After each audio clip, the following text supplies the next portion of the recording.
So what if Mr. Floyd was at that place being a bouncer and those officers were working inside, but they had stolen a whole bunch of fake money or found a bunch of fake money and they were running it through the club because they're 20s and George is his name, right? George. Yeah, I didn't want to get his name wrong.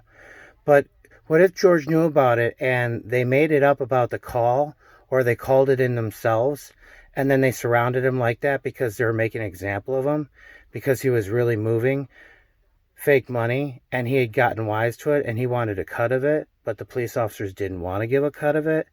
So they publicly executed him to shut everyone else up. You see all of them around me? They just keep floating all around me. How many angels can you fit on the head of a pin?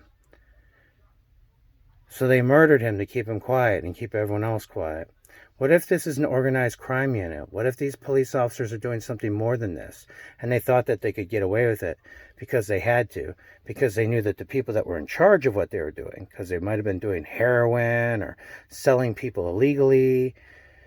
I mean, when you get an organized crime where you're laundering money through clubs, you're dealing with serious criminals. And someone like George, he's a big guy. He was a big guy. Those officers mauled him, threw him to the ground. One pinned his groin, one was twisting his fingers, and the other one choked him to death. And they all knew him, or at least the one did. Things like this really do happen. It's called crime. And police officers have the tendency to be the worst ones. Them and politicians. Business owners or someplace in between.